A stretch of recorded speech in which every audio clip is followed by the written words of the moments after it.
ও আমার কলিজার টুকরা ভাইয়েরা, মাথাটাকে নিচু করে জীবনের সব গুনার ফিরিস্তিগুলো একটা একটা করে স্বীকার করে আল্লাহরে বলেন, আল্লাহ আমি পাপী,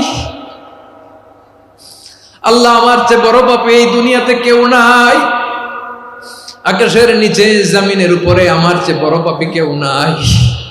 একটা একটা করে আল্লাহ স্বীকার করি আমি পাপী, সব পাপের স্বীকৃতি দিলাম।